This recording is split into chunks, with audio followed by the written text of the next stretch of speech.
Sabe aquela música que você ouviu no rádio e na primeira vez que você ouviu, você nem gostou tanto assim, só que depois ela virou um chiclete na sua cabeça? Acontece com frequência, né? Outra coisa que acontece com frequência é a gente vê um sapato, um lançamento novo, a nova tendência de sapato. E a gente nem gostou tanto assim, nem achou tão bonito assim. Só que depois de ver todo mundo usando, com 1000 combinações diferentes, 1000 propostas de looks, você precisa dele no seu armário? Existe uma explicação de marketing e psicológica por trás disso, e isso aqui vai te ajudar a construir um posicionamento e conteúdo de valor na internet. Oi, eu sou a Cami e esse aqui é o Sem Filtro, Sem Foco, meu podcast de posicionamento e conteúdo, onde eu te explico na prática o que você precisa saber para criar um conteúdo bom, atrair mais pessoas pelo seu conteúdo e, consequentemente, faturar mais na sua empresa. Bora lá que hoje a gente vai se aprofundar no assunto. Existem 2 conceitos que eu quero conversar com vocês que explicam isso que eu trouxe na introdução, de por que a gente não gosta tanto de uma coisa e depois a gente tá com a música chiclete na cabeça, ou precisa daquilo, ou sente mais vontade de comprar determinadas marcas ou pessoas. E começando pelo ponto de vista do marketing, que é um conceito um pouco mais antigo, depois eu venho pro ponto de vista psicológico, que daí a gente junta tudo no posicionamento. No marketing, na publicidade, surgiu um conceito em 1885 de Thomas Smith que ele falou sobre a regra do 7. Ele criou como se fosse um mapa das reações de compra na época, para levar a pessoa a tomar uma ação ou fazer uma ação em determinado sentido que a marca conduzia. Em resumo, o que falava essa regra ou esse conceito? Ele falava que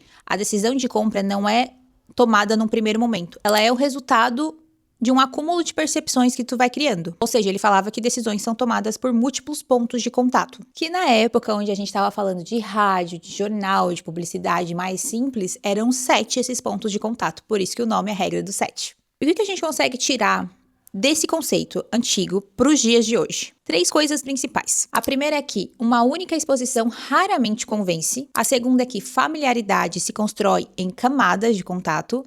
E a terceira é que cada ponto de contato vai mover essa pessoa em direção à tomada de decisão que a gente está conduzindo ela. E aí, trazendo para os dias atuais, existem inúmeras pesquisas que usam esse estudo como referência, mas que diz que hoje o número de contato é infinitamente maior, porque a gente é abordado por estímulos, por sensações, por percepções o tempo todo. No celular, na rua, no carro, a todo momento a gente é bombardeado com estímulos. O que mudou de lá para cá não foi o princípio, porque o princípio permanece o mesmo. Foi o ruído que tá entre cada ponto de contato que a gente coloca para fazer essa pessoa tomar a decisão que a gente quer que ela tome. Só que aqui entra um ponto muito importante. A regra do 7, ela fala pra gente sobre quantidade. Ela fala quantas vezes a gente precisa necessariamente aparecer. Ela fala que a gente precisa aparecer em quantidade pra pessoa ter essa familiaridade, lembrar da gente e querer comprar da gente. Mas ela não fala uma coisa muito importante que surgiu muito tempo depois, que é sobre a qualidade desses estímulos. E isso a gente começa a ver mais recentemente no princípio da mera exposição, que aí foi um psicólogo que trouxe esse estudo pra gente. Esse é um estudo recente de 68 de Robert Zions, eu acredito que seja assim, se eu estiver falando errado, me perdoe. Ele publicou esse estudo do ponto de vista da psicologia, que dizia que quanto mais vezes uma pessoa é exposta a rostos, a imagens, a músicas, a sensações, mais fácil é dessa pessoa gostar desses rostos, dessas músicas, dessas sensações, porque já é familiar a ela. Em resumo, ele diz que a simples repetição dessa exposição a esses rostos, músicas, enfim, o que a gente estiver colocando, né, para a pessoa ali ter a atenção, já é suficiente para ela criar uma familiaridade, para ela criar uma preferência. E o que explica isso, né? A fluência cognitiva. E nada mais é que o nosso cérebro, ele gasta energia para processar informações. Então, ele vai criando padrões para que seja mais rápido e mais econômico energeticamente para ele processar essas informações. E aí, quando ele cria esse padrão e ele coloca algo familiar, é mais rápido e é mais fácil para ele processar essa informação, então ele já cria preferência por isso. O que se torna fácil de processar, de reconhecer, vira algo confiável. Mas, existem limites que a gente tem que tomar muito cuidado com esse princípio.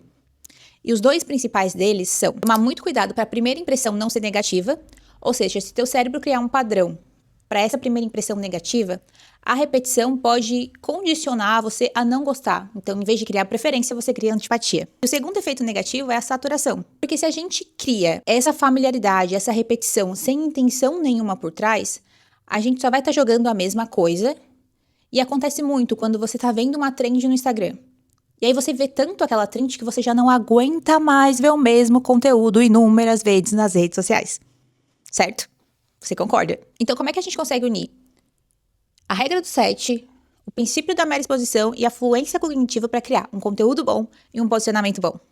Bora lá! A gente precisa tomar muito cuidado, porque quando a gente cria uma fluência cognitiva sem uma direção ou sem um objetivo específico, a gente só é lembrado, mas a gente não é associado a nada. E no posicionamento é muito importante que a gente seja associado a alguma coisa. Por exemplo, de nada adianta eu falar de muita coisa, porque a pessoa vai me ver 50 vezes, só que cada hora eu tô falando de uma coisa que ela não consegue me associar a nada, eu não consigo expor minha opinião sobre nada que ela vai lembrar, ela não consegue criar links na cabeça dela sobre o que eu falo de fato. Então, a forma mais inteligente de unir esses conceitos e criar uma marca que a pessoa consiga lembrar e unir a psicologia e o marketing a seu favor, é criar essa associação no processo. Porque cada vez que a gente aparece para uma pessoa, a gente gera duas sensações involuntárias. Nosso rosto, nosso conteúdo, a nossa forma de falar vai criar fluência, que vai deixar o processo mais fácil para o cérebro. Só que a gente precisa de uma mensagem que vai acumular associação. Então, a gente vai criar esse atalho mental na cabeça da pessoa a determinado tema quando ela fala da gente.